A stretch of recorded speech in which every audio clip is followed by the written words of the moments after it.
जब भी ऊपर वाले से मांगो तो अपने माता पिता की लंबी उम्र मांगना, क्योंकि उनसे ज़्यादा प्यार आपको इस दुनिया में कोई कर नहीं सकता। नमस्कार दोस्तों, ये कहानी एक पिता इन पुत्र की है। एक बार एक पिता अपने पुत्र के साथ में समुद्री यात्रा कर रहे होते हैं। तभी उनकी जो नाव है वो बीच मझधार में ख़राब हो जाती है। अब उनके पास कोई रास्ता नहीं समझ में आता उनको, ज़िंदगी का कोई, लगता है कि अब सब समाप्त होने को है, अब उनकी ज़िंदगी समाप्त होने को है। और वो सोचते हैं कि अब कुछ नहीं हो सकता, सिर्फ भगवान का ही उन्हें रास्ता नाम समझ में आता है। तभी पिताजी को दूर एक टापू दिखाई देता है और जैसे तैसे पिता पुत्र जो है वहाँ पे पहुँचते हैं। और पिताजी अपने बेटे को बोलते हैं कि बेटा, ऐसा है कि सब कुछ समाप्त होने को है, कुछ भी हमारे पास अब ऐसा नहीं है जो हम कर सकते हैं। बस हमारे पास अब एक ही ऑप्शन बचा है, वो है भगवान का हम नाम लें, भगवान का ध्यान करें, उनसे प्रार्थना करें, और वही है जो हमें यहाँ से निकाल सकते हैं। ऐसा करता हूँ कि एक टापू पे मैं चला जाता हूँ जहाँ मैं ध्यान लगाता हूँ, और दूसरे टापू पे तुम चले जाओ और तुम वहाँ पे जाके भगवान का ध्यान करो, उनसे प्रार्थना करो, वही अब जो है सुनेंगे और हमें यहाँ से बाहर निकालेंगे। दोनों ऐसा ही करते हैं। पिताजी जाते हैं, एक टापू पे जाकर ध्यान लगाने बैठ जाते हैं और दूसरे टापू पे उनका बेटा चला जाता है। उनका बेटा ध्यान लगाता है, आंखें बंद करता है, फिर वो सोचता है कि कितना वीरान सा ये टापू है, काश अच्छा हो कि यहाँ पे पेड़ पौधे आ जाएं और उसमें फल लग जाएं, जिससे कि जो मैं अपनी यहाँ पे भूख मिटा सकूँ। मुझे भूख भी बहुत तेज़ी से लग रही है। थोड़ी देर में जब वो आंखें खोलता है तो उसको वो टापू जो है हरा भरा नज़र आता है, वहाँ पे पेड़ पौधे नज़र आते हैं और उसमें उसे फल नज़र आते हैं। वो जाता है, उनको खाता है और अपनी भूख मिटाता है। वो सोचता है कितनी अच्छी बात है, कितनी अच्छी जगह हो गई है, ये जगह तो वाकई अब बहुत सुंदर हो गई है और भगवान मेरी सुन रहे हैं। वो फिर से जाता है, फिर ध्यान लगाता है और फिर मन ही मन कहता है कि कितना अच्छा हो, ये जगह तो वाकई बहुत सुंदर हो गई है। अब कुछ ऐसा हो जाए कि मेरा यहाँ पे अपना परिवार बस जाए, मुझे मेरा घर बन जाए, यहाँ पे घर मिल जाए मुझे और मैं यहाँ पे जो हूँ अपना परिवार बसा लगूँ, कि कितना अच्छा हो ये सब हो जाए। वो ध्यान लगाता है और ध्यान में ये सब बोलता है। थोड़ी देर में जब वो आंखें खोलता है तो वो देखता है कि वाकई सामने जो है उसे एक झोपड़ी नज़र आ रही होती है और झोपड़ी के साथ ही उसे एक महिला नज़र आती है।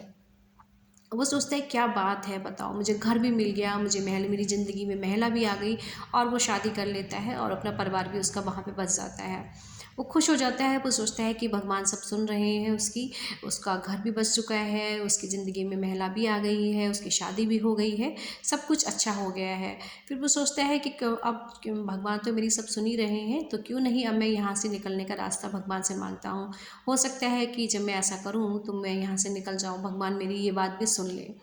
वो ध्यान लगाता है, ध्यान में कहता है फिर से यही कि सब कुछ तो भगवान आपने मुझे दे दिया है, अब आप जो है मुझे यहाँ से सुरक्षित निकालने का रास्ता भी मुझे आप जो है दिखाएं। और अब मैं यहाँ से बाहर निकलना चाहता हूँ अपने परिवार के साथ, अब मैं यहाँ पे नहीं रहना चाहता, मैं यहाँ से बाहर जाना चाहता हूँ। आंखें खोलता है तो वो देखता है कि सामने जो है एक बहुत अच्छी हालत में एक उसे नाव दिखाई देती है जो उसे ले जाने के लिए तैयार है। वो फटाफट जो है अपने अपने परिवार को, अपनी पत्नी को साथ में लेता है और उस नाव में जाकर बैठ जाता है। वो चलने को तैयार ही होता है कि तभी आकाशवाणी होती है। आकाशवाणी से आवाज़ आती है कि बेटा, तुम अकेले जा रहे हो, अपने पिताजी को तो साथ ले लो। लड़का सुनता है, फिर वो कहता है कि पिताजी, पिताजी की तो वजह से ही आज मैं इन सब चक्कर में फंस गया, पिताजी की वजह से ही मैं इतनी तकलीफ़ से यहाँ पे गुज़रा हूँ।